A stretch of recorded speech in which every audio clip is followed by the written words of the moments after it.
नमस्कार, मैं अनुष्का पांडे और आप देख रहे हैं लोकल 7 न्यूज। स्वागत है आपका उत्तर प्रदेश के बुलेटिन में। चलिए रुक करते हैं खबरों की ओर।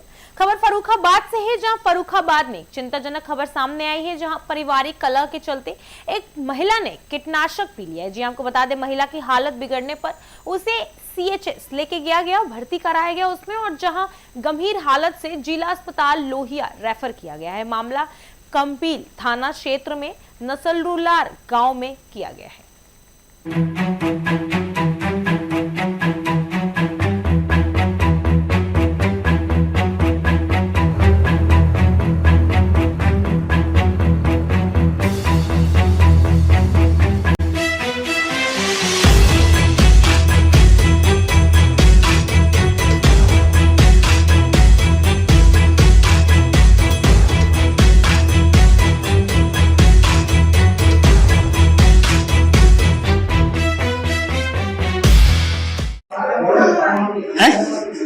बोलो, पूजा कहाँ की रहने वाली हो?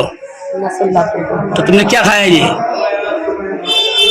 दवाई खा ली। क्यों खा ली? क्या बात थी? ऐसे गुस्से खा ली। किससे गुस्सा हो गई थी? कुछ नहीं, अपने आप से। अपने आप से गुस्सा दी? अपने आप से क्यों गुस्सा हो गई थी? जल्दी बता। ऐसे ही हमारे मन में आई, हमने खा ली। क्यों आ गया है? क्या मन में आ गया तुम्हारे? जीना ना चाह रहे। क्यों नहीं जीना चाहती हो? ना चाह रहे तो जीना। बताओ, क्या किससे परेशानी थी तुम्हें? किसी से ना। फिर क्यों नहीं जीना चाहती हो? अरे भैया, जो नहीं तो अपनी जिंदगी तो परेशान होते, अपना खा ली। हाथरस के चर्चित पत्रकार हत्याकांड में पुलिस की बड़ी कार्रवाई जारी है, जहां पत्रकार वेद प्रकाश शर्मा ने उर्फ सोनू की हत्या के मामले में अब तक 10 आरोपियों को गिरफ्तार कर लिया है। जी आपको बता दें, और इसके साथ ही जेल भी भेजा जा चुका है। वहीं फरारी आरोपियों पर 25-25 हजार रुपए का इनाम घोषित किया गया है। उनकी तलाश तेज हो गई है।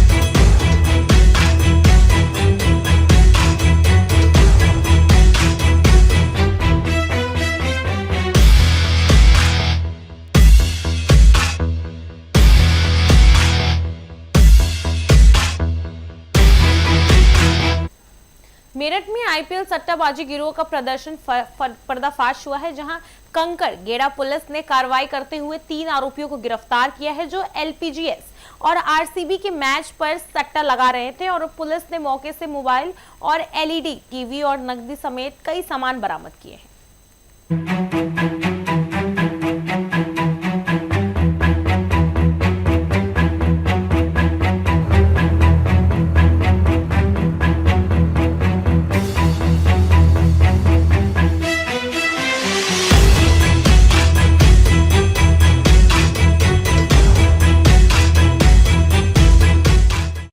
गिरोह पकड़ा जो सट्टा लगा रहे थे, ऑनलाइन किस तरह से लगा रहे थे और अब तक इस गिरोह ने क्या क्या काम करा?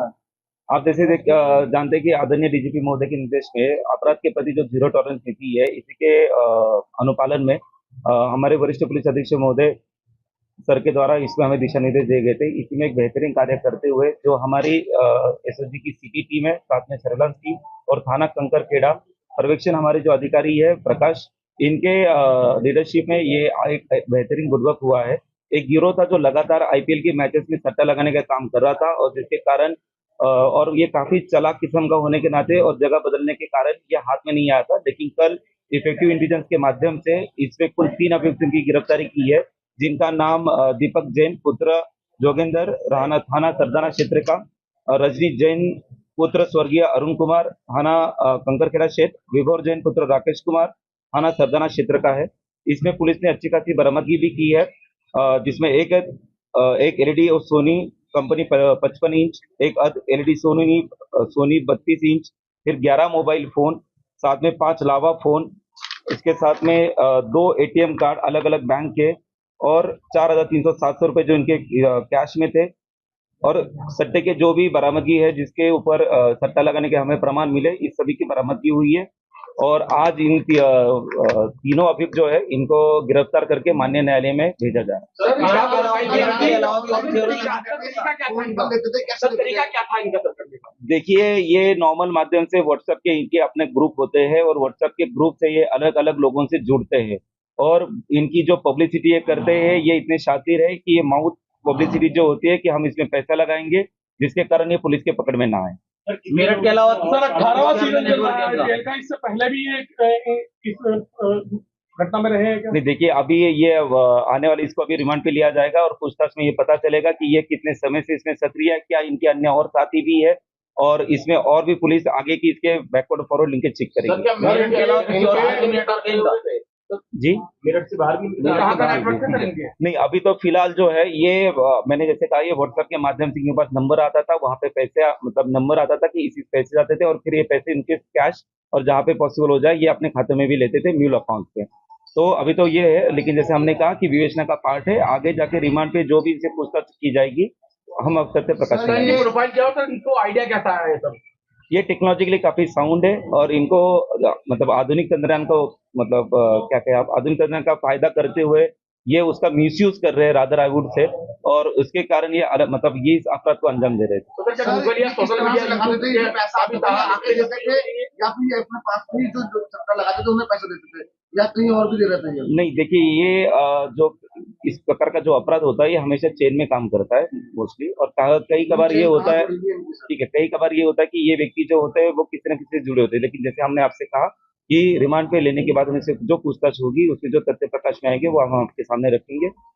सर अपने आप अपडेट करने के लिए क्या ये गूगल यूट्यूब इस तरह का जो आप तमाम ऐसे जानते हैं अभी भी विवेचना का पार्ट है, लेकिन एक जनरली जो ऐसे अपराधी करते हैं ये जो एप्लीकेशंस होते हैं तमाम मोबाइल एप्लीकेशन इनका सहारा लेके ये इस प्रकार के अपराध बन जाते हैं। सर बताया जा रहा है इनके जो आका हैं ऊपर बैठे हुए हैं वो दिल्ली और शामली से हैं। नहीं, ये आपके इंटेलिजेंस का हम थोड़ा सा यूज कर लेंगे आने वाली विवेचना में, अगर ऐसी कोई बात है। अभी तक ऐसा कोई तथ्य प्रकाश में नहीं आया है, लेकिन भविष्य में हमने जैसे कहा इसके जो भी अनेक पहलू सामने आएंगे इनके खिलाफ हम कार्रवाई करेंगे। टीम की जीत पे सट्टा होता था या खिलाड़ी की परफॉर्मिंग जो है? नहीं, इसी बात का तो ये सट्टा लगाते हैं कि कौन जीतेगा कौन हारेगा, और इसी बात के ऊपर क्योंकि उनको वो प्रेडिक्शन नहीं होता, बाकी वो सब मिथ्या है और इसी का ये लालच और इसी के लोगों को गुमराह करके पैसा कमाने का एक जरिया है। मेरठ में एटीएम चोरी के मामले में पुलिस की लापरवाही उजागर हुई है। जी आपको बता दें, गंगानगर क्षेत्र में एक्सिस बैंक के एटीएम में चोरी के करीब 1 महीने बाद मुकदमा किया गया है। उसके साथ ही एसपीसी के संज्ञान में मामला आने के पुलिस हरकत में आई है। फिलहाल जांच जारी कर दी गई है।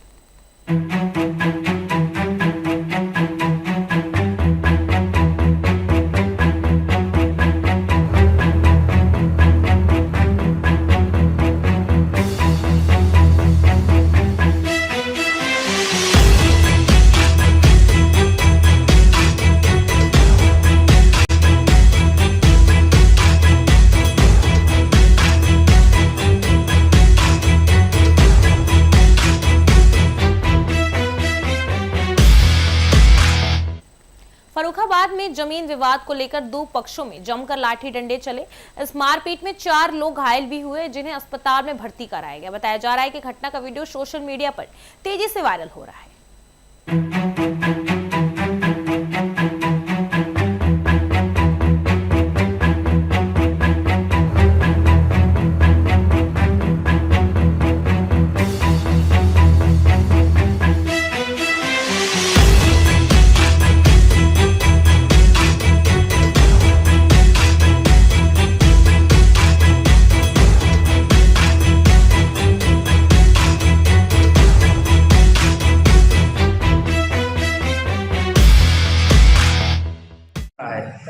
कहाँ के रहने वाले हो?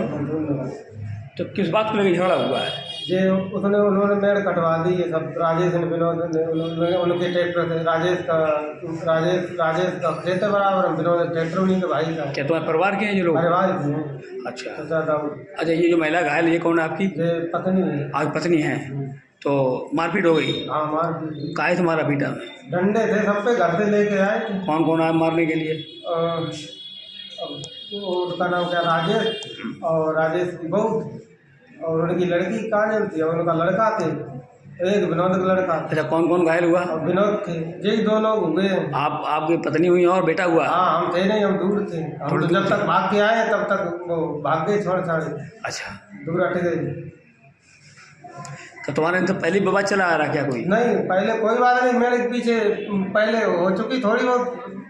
अच्छा, रिश्ते में कोई बात नहीं। रिश्ते में कौन लगते हैं तुम्हारे पड़ोसी? जब चचा था उनका तो भाई लगते हैं। कहाँ के रहने वाले हो? अच्छा, झगड़ा किस बात को लेके हुआ था?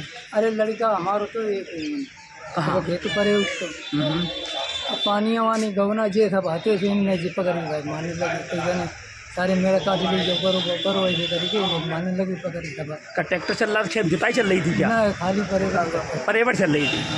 वो तो जुताई की बात कह रहे थे। वो अपने खेत में जुता उनको पहले भी ट्रैक्टर ना आए। उसकी चोट लगी तुम्हारी बिटिया है क्या? हाँ, क्या नाम बिटिया का? कहा जाए। और कौन था खेत में? और हमारे कोई ना अकेली बेटी थी तुम्हारी? ना लड़का तो तो भाई को इनने मारो, फिर हम तो बिटिया गई थी बुलाने के लिए? हाँ, फिर बिटिया ना गई, फिर वो छोटो होता तो हमें जब इन्हें बुलाने फिर हम पहली बड़ी पारी जब बिटिया ने बचाओ या दो। मेरठ में फूड डिपार्टमेंट ने बड़ी कार्रवाई करते हुए नकली पनीर बनाने वाली फैक्ट्री का भंडाफोड़ किया है। जी आपको बता दें, छापेमारी में करीब 28 कुंटल नकली पनीर बरामद किए गए हैं, जिसमें केमिकल और रिफाइंड ऑयल से तैयार किया जा रहा है। फिलहाल सैंपल्स जांच के लिए भेजे गए हैं।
फर्रुखाबाद में एम्बुलेंस चालकों द्वारा प्रस्तुत के अवैध वसूली का मामला सामने आया है, जहां परिजनों ने आरोप लगाया है कि फर्जी आईडी और पेट्रोल के नाम पर पैसे वसूले जा रहे हैं और कमालगंज सीएचसी के इस पूरे खेल में अधिकारियों की मिली भगत के आरोप लग रहे हैं।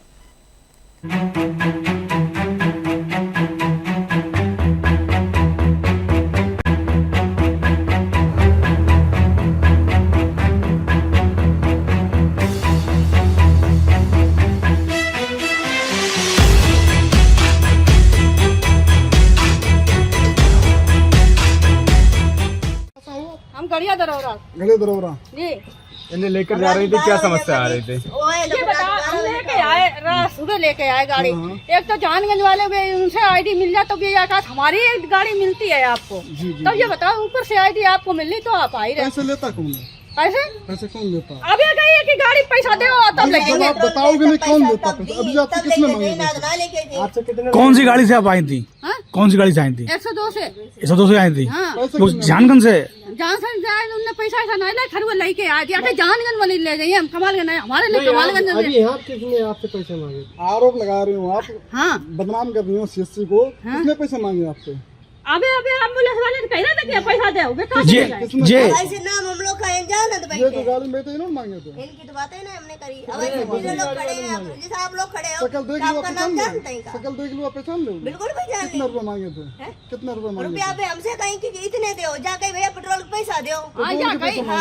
सरकार नहीं देती पेट्रोल की? हमें क्या पता सरकार तो हमने कही सरकार पैसा ले, हम लाभार्थी से पैसा ले। कितने रुपए मांगते? पैसा खुल के नहीं मांगे या कहीं पैसा दो पेट्रोल। क्या एक भी बार अभी ऐसा हुआ कि आपने किसी भी एम्बुलेंस वाले को रुपए दिलवाए हो? नहीं, अभी दिलवाए नहीं। पिछले के कोई दिनों में कभी भी ऐसा हुआ? जिंदगी में ऐसा हुआ हो? कभी भी या अरे जिंदगी में तो खूब पाओ। हाँ, कितने रुपए दिलवाए? जब यहाँ से लेके जाओ अगर लाभार्थी तो कहीं आईडी अबे कहीं 4 बजे के बाद आईडी नहीं मिलती। ऐसे कोई हमने कहा आईडी नहीं मिली तो हम सब 102 12 लगाएंगे। 12 वाले को आदेश है कि ना ही कोई सवारी मिल जाए, लाभार्थी अगर फंसो है तो मैं घर लग छोड़ देंगे। है ऐसा कि नहीं है? तो कहीं यहाँ लगा ले उनको पता। फर्जी आईडी कौन लगाता है? यहाँ पर सब लगाते हैं, सब लड़कियाँ लगा लेती फोन से ले ले। किसी 2-3 लोगों का नाम मालूम है आपको? आप लड़कियाँ नहीं जाओ मेरो है कि भैया हमें अपना फोन दे दियो, लो भैया लोग खोल के दे दो। किसने मांगा था? किसने मांगा? भाई से बहवा किसने मांगा? कोई भी आपसे मांगेगा। एम्बुलेंस वाले ही मांगते हैं। हाँ। एम्बुलेंस वाले ही मांगते हैं। कोई नहीं मांगा, एम्बुलेंस वाले मांगा। एम्बुलेंस के मतलब लड़की या लड़कियां? बिटिया थी यहाँ पर, उन्होंने कहा कि वो तो मांगते हैं फोन, उनसे उन्हीं की गाड़ी से जाइए, उन्हीं की गाड़ी से जाइए। उनका आपस में विवाद रहता फोन मांगने। हाँ, आईडी लगवाती है दूसरी गाड़ी से और जाने को हमारी गाड़ी मांगती है। फर्जी आईडी या सही आईडी? फर्जी आईडी तो गए ना, जिससे फर्जी आईडी लगवाती है उनसे जाओ आप। हमें ले तो गए ना वो वाली गाड़ी तो फर्जी वही जाइए, हमें ले तो जे भैया जा रहे हैं। कहाँ की हो आप? हम दरौरा गढ़ी है क्या? हाँ, ये लाभार्थी मेरे ही हैं। लाभार्थी आपके हैं ना? हाँ।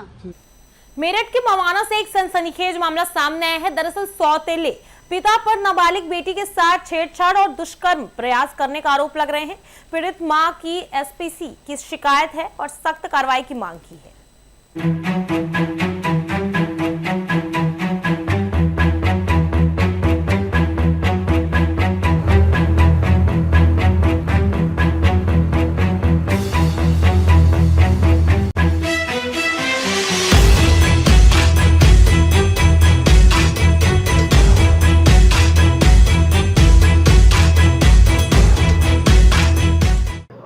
कारण आना हुआ है सर, मेरी छोटी बच्ची है 11 साल की बेटी नासिर पुत्र हनीफ, उसने मुझसे वो किया था, रजिस्टर मैरिज की थी उसने मुझसे पंजाब ले जाकर। मुझे पता नहीं था कि वो मुसलमान है। मुझे बाद में पता चला कल 10 तारीख की वारदात है और वो गेट पे आया, उसने कुंडी खटखटाई, उसने कुंडी बजाई तो बच्ची जान पहचान तो पहले से थी। बच्ची ने गेट खोल दिया, उसने कहा तुम्हारी मम्मी ने सामान मंगाया।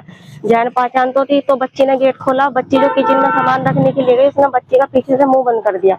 मुंह बंद करने के बाद में उसने बच्ची के ऊपर के कपड़े उतारने लगा और जैसे मैं ऊपर से कपड़े सुखा रही थी, मैं ऊपर से आई, मैं चीखी चिल्लाई, मैंने कहा ये क्या कर रही है, क्या करा? तो मुझे धक्का देकर भाग गया।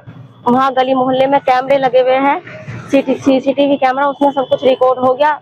एंड मौके पे उसकी बाइक थी सर, वो बाइक दोबारा लेने के लिए आया, वहाँ पे उसकी बाइक खड़ी थी। फिर मैंने किसी बच्चे से करवा के वो बाइक भी उसकी कस्टडी में मैंने अंदर ले ली। सर वो ई रिक्शा चलाता था 7-8 साल पहले, उसने मुझे अपना नाम नरेश बताया था। तो मैंने फिर मतलब उससे बातचीत करने लगी। ऐसे बात करते करते फिर उसने मुझसे पिछले साल कोर्ट मैरिज कर लिया पंजाब ले जाकर 14 अक्टूबर 2024 में। अच्छा जी। अब क्या विवाद चल रहा है आपका? सर अब मुझे धमकी देता था वो, आए दिन आकर कि अपना केस वापस ले ले। मैंने धर्म विरुद्ध के खिलाफ उसके ऊपर मुकदमा करवाया था, वो हिंदू संगठन वालों ने करा दिया था, वो इसमें जेल भी चला गया था। लेकिन वो 1 महीने बाद छुट के आने के बाद मुझे धमकी देने लगा कि तेरी बच्चे को तुझे कोठे पे बैठा दूंगा और तुझे जान से मार दूंगा, अपना मुकदमा वापस ले ले। और 2-3 बार आया, फिर उस दिन 10 तारीख के बाद उसने ये वाली वारदात कर दी। सर मैं इतनी परेशान हूँ सर, मवाना थाने का वहाँ पे सुनवाई नहीं हो रही है। ऐसे की जांच चल रही है, ये बोल रहे हैं कि ये बच्ची वाला केस मत लगा, ऐसे बोल रहे कि ये धमकी दे रहा है, धमकी वाला। अधिकारियों से मिली हो क्या आश्वासन दिया है? जी, अधिकारियों ने ये कहा है कि जांच चल रही है, ये वाला मुकदमा धमकी वाला मुकदमा करवा ले, इसके ऊपर हम FIR कर देंगे धमकी वाले। ये बच्ची वाली बात मत बता। सर बच्ची वाली बात मैं कैसे नहीं बताऊं, जब मेरी बच्ची के साथ वारदात हुई है, मेरी बच्ची डरी हुई है, सदमे में वो बोल भी नहीं रही है। मेरे पास कोई आवास नहीं है, किराए का मकान है, उसने मेरी नौकरी भी छुड़वा दी है, मुझे इतना परेशान कर रहा है मेरी बच्ची को, और मुझे अपनी जान का भी खतरा है। कोठे पे बैठाने की बात करता है। वृंदावन स्टीमर हादसे में सर्च ऑपरेशन अब खत्म हो गया है। जी आपको बता दें 7वें दिन अंतिम शव की बरामदगी के साथ इस हादसे में मरने वाली संख्या 16 पहुंच गई है। प्राथमिक जांच में सामने आया कि स्टीमर में क्षमता के ज्यादा लोग सवार थे और किसी ने लाइफ जैकेट नहीं पहनी थी।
महिला ने अपने बहनोई और उसके साथी पर छेड़छाड़ और दुष्कर्म के प्रयास का आरोप लगाया है। पीड़िता के मुताबिक आरोपी देर रात घर में घुसे और जबरन संबंध बनाने की कोशिश की है। शोर मचाने पर आरोपी जान से मारने की धमकी देकर फरार हो गए हैं। पुलिस ने शिकायत दर्ज करवाई है।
फिलहाल इस बुलेटिन में मेरे साथ इतना ही। ऐसे ही तमाम खबरों के लिए देखते रहिए लोकल 7 न्यूज।